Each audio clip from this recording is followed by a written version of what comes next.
여러분 교재 82면 함께 보겠습니다. 119편 97에서 120절은 명철과 희락의 원천이자 심판의 기준이 되는 하나님의 말씀을 향한 사모함과 그 열정에 관하여 노래합니다. 시인은 하나님의 말씀을 사모함으로 원수, 스승, 노인보다 더 지혜롭고 명철하게 되었음을 고백합니다. 이어서 주의 말씀으로 명철하게 되어서 악을 멀리하며 의로운 삶을 살아갈 것을 결단합니다. 주님께서 말씀으로 자신을 붙들어 주시기를 간구하며 말씀에서 떠나지 말 것을 권면합니다. 121절부터 136절은 하나님의 말씀을 지키는 자로서 구원을 향한 기대와 말씀을 통해 하나님의 진리를 깨닫게 하실 것을 간구합니다. 정의와 공의를 행하는 자를 하나님께서 구원해 주실 것을 기대하며 주의 말씀을 향한 갈급함을 고백합니다. 말씀으로 자신을 가르쳐 주실 것을 간구함과 동시에 주의 법을 지키지 않는 자로 인해 당하는 슬픔을 토로합니다. 우리가 지금 계속 119편을 읽고 있습니다. 시편 119편은 우리가 기억하는 대로 성경 전체에서 제일 긴 장입니다. 무려 176절까지 기록된 장. 그 중에서 오늘은 중심 부분에 해당되는 97절부터 136절 말씀까지. 그런데 여러분이 지금 며칠째 이 119편을 읽으면서 한 가지 꼭 기억하실 게 있습니다. 119편의 주제가 뭐냐 하는 거죠. 주제. 119편의 주제는 말씀입니다. 말씀. 하나님 말씀대로 살아가면 복이 있다. 말씀을 항상 중심에 살아야 한다. 그래서 사실 1절부터 176절까지 쭉 읽어보면 항상 모든 구절에 말씀이라는 구절이 거의 다 나옵니다. 말씀이라는 단어가 안 나오는 구절이 불과 서너 절밖에 안 됩니다. 그러니까 말씀, 율례, 규명, 그러니까 말씀, 율례, 규례, 법도 이런 단어들로 나옵니다. 그러니까 말씀이 때로는 규례, 법도 그런 말씀을 뜻하는 단어로만 구성되어 있는 것이 119편입니다. 신구약 전체 성경의 딱 그 중앙에 위치하는 것이 시편이거든요. 신구약 성경을 66권을 중앙을 딱 펼치면 시편입니다. 그 119편이 시편 중에서도 제일 압도적인 분량이라는 것은 인간이 하나님 말씀 중심으로 살아갈 때 복을 누린다 하는 성경 전체의 핵심이 119편에 잘 들어있다. 이렇게 우리가 우선 읽을 때마다 119편에 대해서 기억을 해야 합니다. 그래서 첫 번째 기도 제목은 그대로 하나님 말씀 중심으로 살아가게 하옵소서 하는 기도가 필요합니다. 여기서 말씀 중심이라는 단어를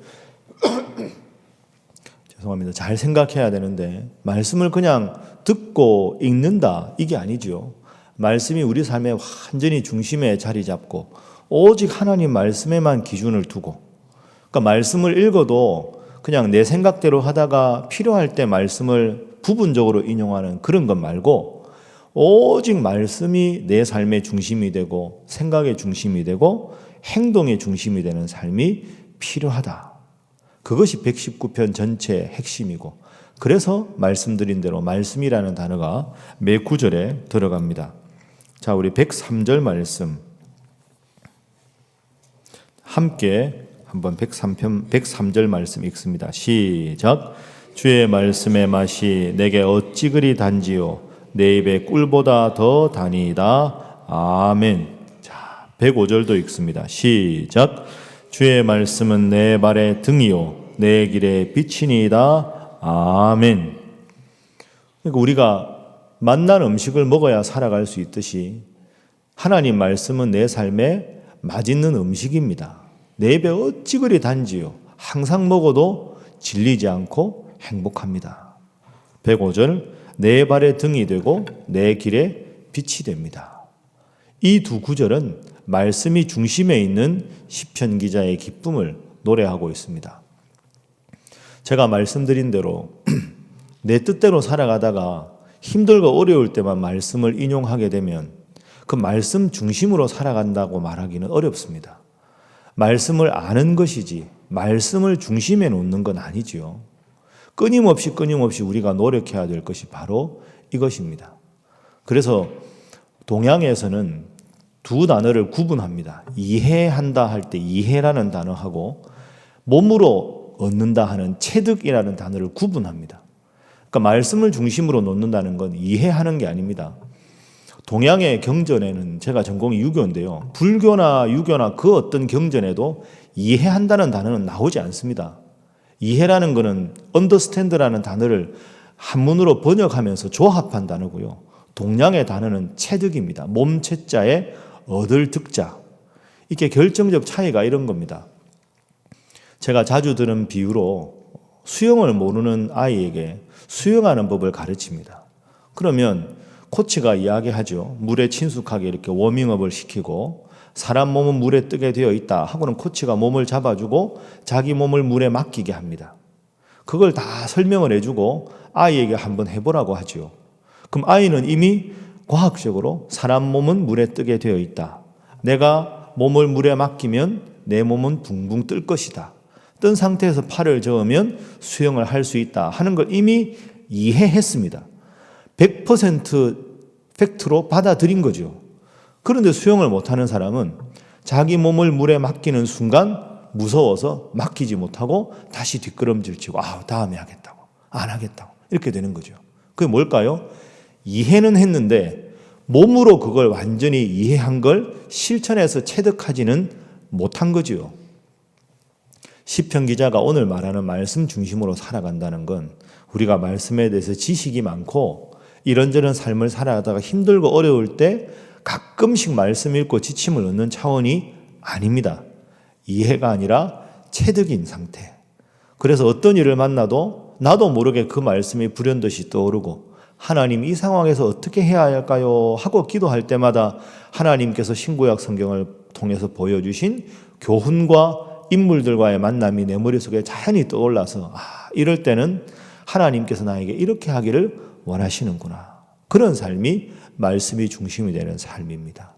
여러분 앞으로도 새벽기도뿐 아니라 119편을 읽을 때마다 그리고 신구약 성경을 읽을 때마다 하나님 이 말씀이 제 삶의 중심이 되고 체득이 되어서 나의 입술의 모든 말과 나의 마음의 모든 묵상이 주님께 연락되게 하옵소서 기도하셔서 말씀 중심으로 살아가시는 여러분 모두가 되시기를 주님 이름으로 부탁합니다. 자, 두 번째는 말씀 중심으로 살아가면 어떤 유익이 있는가 하는 겁니다. 말씀 중심으로 살아가는 삶의 유익에 대해서 두 가지를 살펴보겠습니다. 첫 번째는 그래야 안정된 삶이 가능합니다. 하나님께서 나를 지키셔야 내 뜻대로 살아가서 실수하고 실패하지 않으니까 안정된 삶, 경제적으로 부유한 삶이 아니라 규모 있고 반듯하고 항상 기도하는 안정된 삶이 가능하다 하는 것이지요. 이 시편 119편은 처음에 우리 목사님께서 설명하신 대로 어려운 말로 아분체라고 합니다. 이게 우리나라 시에 보면 여러분 이렇게 시의 각 연을 시작할 때 기역으로 시작하면 그 다음도 기역으로 시작하고 쭉 나오고 그 다음 니은, 디귿 이런 거 두운, 요운, 가군 이런 거 아마 국어 시간에 들어보셨을 텐데 히브리어는 우리나라 기역, 니은, 디귿 여기에 해당되는 자음이 22개입니다. 알렙, 벳, 김멜, 달렛 이렇게 쭉 22개인데 22개의 자음이 규칙적으로 8개씩 배열된 게 119편입니다. 그러니까 우리나라 기역에 해당되는 것 그게 알렙인데요. 1절부터 8절까지는 알렙이라는 단어로 시작되는 단어로 시편이 구성되어 있고 그 다음에 9절부터는 베트 이렇게 되어 있습니다. 22 곱하기 8 하면 얼마입니까? 176이지요. 그러니까 이 176절은 그냥 임의대로 한 게 아니고요. 우리말로 하면 기역으로 시작되는 것이 1절부터 8절, 니은으로 시작되는 단어로 시작된 게 9절부터 16절 이렇게 쫙 배열이 되어 있습니다. 그러니까 사실은 이 119편을 원문으로 읽으면 기가 막힌 문장입니다. 아주 기계 어떻게 이런 단어를 이렇게 다 했을까? 그런데 그 각 절의 중심에 뭐가 있다고요? 말씀이 있다는 거죠. 그러니까 그 두운의 법칙을 정확하게 살리면서도 모든 구절마다 말씀을 넣었습니다. 이게 영적인 의미가 뭘까요? 내 삶의 중심이 말씀이 되면 내 삶이 하나님 안에 안정된다. 이것이 우리는 모르지만 이스라엘 사람들은 이걸 읽을 때마다 느끼는 거죠. 그렇지. 하나님 말씀이 내 중심이 되어야 내가 실수하지 않고 실패하지 않고 항상 하나님 나를 지키셔서 규모 있는 삶, 안정된 삶을 살아갈 수가 있구나. 이걸 119편 읽을 때마다 느낍니다. 그래야 또 지혜로운 삶이 가능하지요. 자, 우리 98절 말씀 보겠습니다. 98절 함께 읽어봅니다. 시작. 주의 계명들이 항상 나와 함께 함으로 그것들이 나를 원수보다 지혜롭게 하나이다. 아멘. 원수가 뭡니까? 내가 안정된 삶을 살아가다가 내 삶의 안정이 깨어질 때가 원수가 나를 힘들게 할 때, 시험이 찾아올 때, 어려울 때입니다. 그런데 시편 기자의 고백을 보십시오. 원수들이 나를 엄습할 때도 그 원수들보다 하나님 나를 지혜롭게 해주십니다. 그러니까 삶이 항상 예수가 함께 하시니 시험이 오나 겁없네. 하나님께서 늘 나를 지키시니 그 어떤 인생의 폭풍우가 와도 항상 주님 주시는 평안함으로 안정된 삶을 구가할 수 있다 하는 겁니다. 그래서 오늘도 이 새벽에 여러분 하나님 말씀 읽으신 것 중에 여러분 마음에 반드시 하나님 주시는 분명한 응답을 안고 말씀이 중심이 되어 늘 안정된 삶, 평안한 삶을 살아갈 수 있기를 주님 이름으로 축복합니다.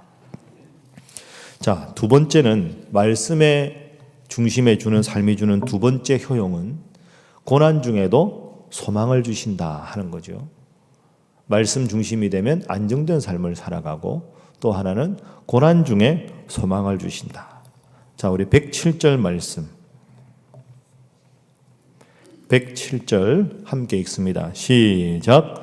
나의 고난이 매우 심하오니 여호와여 주의 말씀대로 나를 살아나게 하소서. 아멘. 참 시편 기자는 훌륭합니다.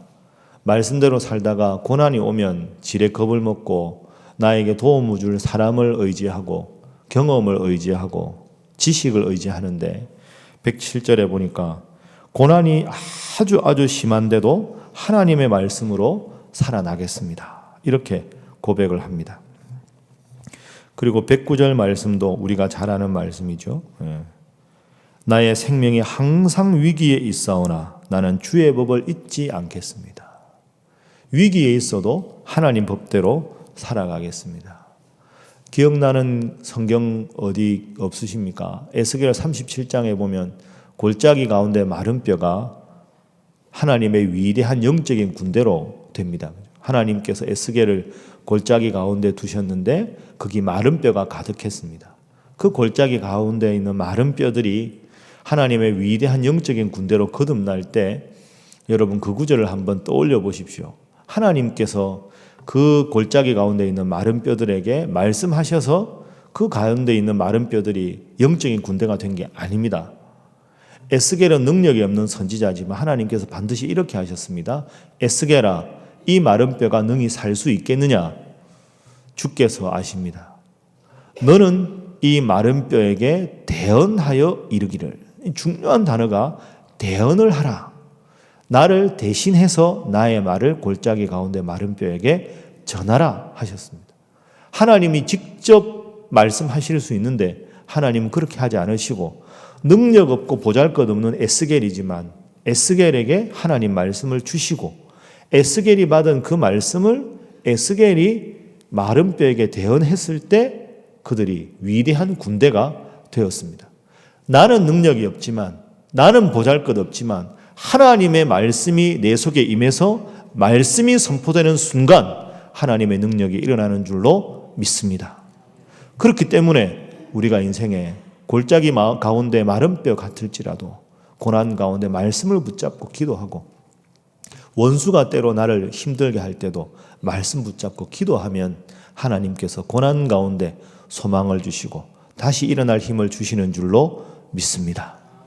그래서 오늘도 이 말씀 여러분 꼭 기억하시고 여러분 유명한 구절들이 많습니다. 이 구절들 중에 묵상하시고 한두 구절이라도 꼭 마음에 붙잡으시고 오늘 하루 종일 외우면서 하나님 말씀이 중심이 되게 하시고 말씀 때문에 평화로운 삶을 살게 하시고 말씀 때문에 소망을 얻는 자 되게 하소서 기도하셔서 온전히 말씀으로 승리하시는 귀한 하루가 되시기를 주님 이름으로 축복합니다.